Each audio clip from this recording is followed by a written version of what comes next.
क्यों बर्बाद हो रहे हैं युवा, कैसी लगी है युवाओं को जुए सट्टे की लत। मदन मोहन समर, चौधरी मदन मोहन समर अंतर्राष्ट्रीय कवि और वर्तमान एसडीओपी सोहागपुर माखन नगर द्वारा देश में युवाओं को कैसे जुए सट्टे जैसी लत लग रही है। क्या माता पिता इन विषयों से अनजान है? क्या अनजाने में युवा इन रास्तों पर भटक गए हैं? इन सभी प्रश्नों के साथ चौधरी मदन मोहन समर के साथ विस्तृत चर्चा। नमस्कार, आप सभी का स्वागत है। और आज हम मौजूद हैं, अंतर्राष्ट्रीय कवि भी हैं। उनका परिचय तो देने की आवश्यकता नहीं है, परंतु हम जो विषय लेकर आए हैं, जिस विषय पर आज हम आपको बताने वाले हैं, जिस विषय पर आप चर्चा होने वाली है, विषय बहुत गंभीर है। क्योंकि इस समस्या के कारण अपितु एक व्यक्ति ही नहीं, पूरा देश में इसकी समस्या उत्पन्न है और कई लोग इस विषय से परेशान हुए हैं। कई बच्चे इस विषय को लेकर बर्बाद हुए हैं, कई परिवार जो है वो नष्ट हो गए हैं। तो उन विषयों को लेकर मैं हमारे एसडीओपी श्री मदन मोहन समर जी, जो अंतर्राष्ट्रीय कवि भी हैं, और मैं उनसे चर्चा करूंगा। सर नमस्ते। सर, हम देख रहे हैं कि आज के इस परिवेश में, डिजिटल परिवेश में, हमने देखा कि अक्सर मैं शुरुआत करूंगा सर, क्योंकि आप पुलिस जो है कहीं जुआ तो कहीं सट्टा, इन विषयों को लेकर हमेशा कार्रवाई करते रहती है। ये तो ऐसे हैं जो प्रत्यक्ष हम देख रहे हैं, जिन पर हम कानूनी कार्रवाई कर भी सकते हैं, परंतु इनकी अलावा जो हम डिजिटल विषय जो निकल कर आए हैं, हम देख रहे हैं कई इलेक्ट्रॉनिक जो ऐप चल रहे हैं, वेबसाइट चल रही हैं, जिनके माध्यम से हम देख रहे हैं कि मैं अगर ऐप को मेंशन करूं तो जिप्पी ऐप है, वो एक सर्कल ऐप आता है, माई 11 ऐप है, इतने सारे ऐप चल रहे हैं। इनडायरेक्टली इनसे भी हमने देखा कि आपके द्वारा कई केसेस लाए गए। तो इन सारे विषयों को लेकर आपका क्या कहना होगा? अब देखिए, समय परिवर्तन हुआ है और पहले जो सारी चीजें मैनुअल होती थी, वो संचार क्रांति और गूगल, साथ में स्मार्टफोन, इस पर आ गई है। दुनिया बहुत छोटी हो गई है। तो जहां इसकी अच्छाई लोगों को अडॉप्ट करनी चाहिए थी, उसके साथ साथ ही इसमें बुराई भी आकर बह रही है।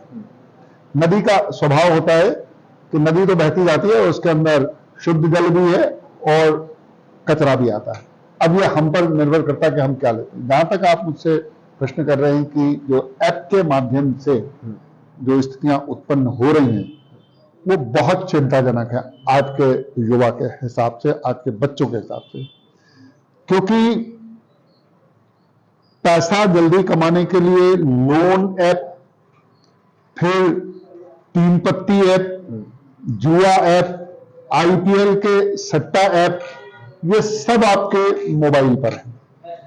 और ये व्यक्तिगत रूप से व्यक्ति अगर बैठ के अपने मोबाइल में कुछ देख रहा है, कुछ कर रहा है, तो आपको पता नहीं चलेगा उसका कि वो क्या कर रहा है। इवन माँ बाप को भी पता नहीं चलता कि बच्चा मोबाइल के ऊपर क्या कर रहा है। अगर कोई माँ बाप भी उस पर निगरानी रखने की कोशिश करे, तो जैसे ही उसके करीब जाएगा, वो उसको तत्काल बदल देगा, डिलीट कर देगा, पता ही नहीं चलने देगा।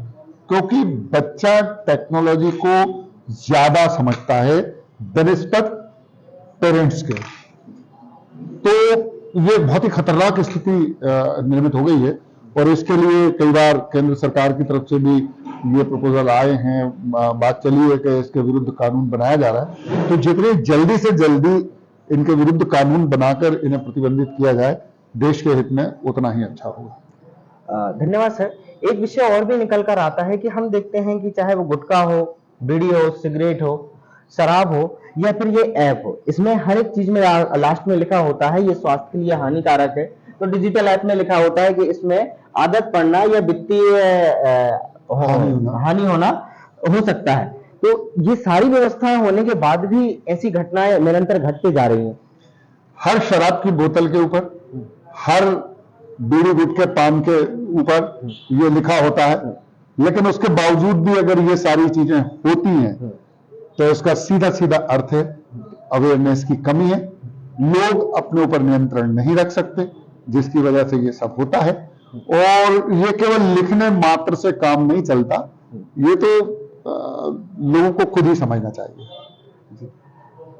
सर, अगला प्रश्न मेरा एक छोटा सा ये है, क्योंकि आप एसडीओपी हैं परंतु एक अंतर्राष्ट्रीय कवि भी हैं, तो मैं अंतर्राष्ट्रीय कवि के रूप में अगर आपसे प्रश्न करता हूं कि आपका समाज के लिए क्या मैसेज होगा, क्या संदेश होगा कि ये समस्याएं कम हो? इसमें संदेश के रूप में तो मैं यही कहूंगा कि आप अपने बच्चों को कम से कम ये संस्कार में उनका जो उनकी पेरेंटिंग है वो एक गुड पेरेंट की तरह पेरेंटिंग होनी चाहिए, और उनको बताया जाना चाहिए कि क्या अच्छा है, क्या बुरा है, क्या सही है, क्या गलत है। और बच्चे जब तक इस चीज को नहीं समझेंगे, उनकी मेजॉरिटी क्या है, किनके बीच में उठ बैठ रहे हैं, कौन से माहौल के अंदर वो अपना समय गुजार रहे हैं, इन सब चीजों को समझना पड़ेगा और उनके लिए समय आपको देना पड़ेगा। और बच्चों को भी उसमें माता पिता और बच्चे जो हैं वो मिलकर ही इस चीज का समाधान कर सकते हैं। ये एक अंतर्राष्ट्रीय कवि के माध्यम से एक मैसेज था। बतौर एसडीओपी भी मैं आपसे इस विषय को साझा करना चाहता हूं कि यदि बतौर एसडीओपी आप क्या कहेंगे कि इन चीजों को माता पिता, पेरेंट्स से समाज इस चीज को रोक सके? अवेयरनेस है।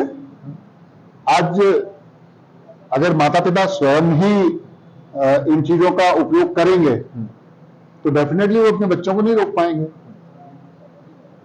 तो सबसे पहले तो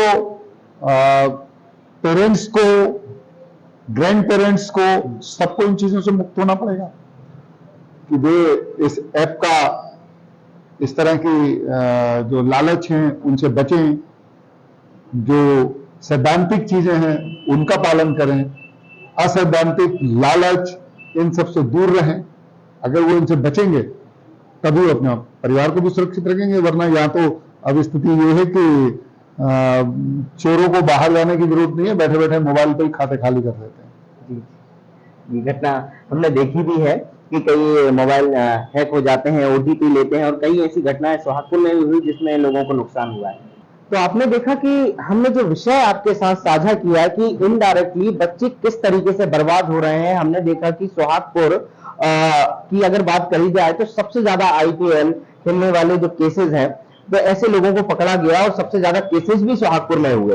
परंतु केवल सोहागपुर की हम बात नहीं कर रहे हैं, ऐसे ही आईपीएल से संबंधित कई बच्चे बर्बाद हो गए हैं। कई बच्चे जो हैं जो अपने माँ बाप का एटीएम, बैंक पासबुक इस्तेमाल करते हैं, उनके ओटीपी वगैरह उनके पास होते हैं, पासवर्ड उनके पास होते हैं, और बच्चे उनके उससे उनको इस्तेमाल करते रहते हैं। उनको पता भी नहीं चलता कि पैसा कितना खर्च हो गया। कभी माँ बाप को जब पता चलता है कि यार हमारे खाते से इतने सारे पैसे गए, कहां गए, जब वे सर्च करते हैं, रिसर्च करते हैं, जानकारी लेते हैं, तब पता चलता है कि बच्चा हमारा किसी गलत रास्ते पर था, उसने एक बड़ा नुकसान परिवार को दे चुका है। तो ऐसे कई उदाहरण हमारे सामने आए भी हैं जहां बच्चे परिवार जो है वो बर्बाद हो गया है, बच्चे जो है वो डिप्रेशन में चले गए। मुझे एक विषय और भी मैं साझा करूंगा सर। सर मेरा अगला एक प्रश्न और है कि हमने देखा कि इस केसेस में आगे ऐसे जो आईपीएल जैसे जो मोबाइल ऐप हैं, इनसे पैसे बच्चे हार जाते हैं, घर का एक हानि हो जाती है, आर्थिक रूप से परेशान हो जाते हैं। तो इससे बच्चों के ऊपर क्या प्रभाव पड़ा है और अब तक आपके सामने ऐसे क्या क्या केसेस आए?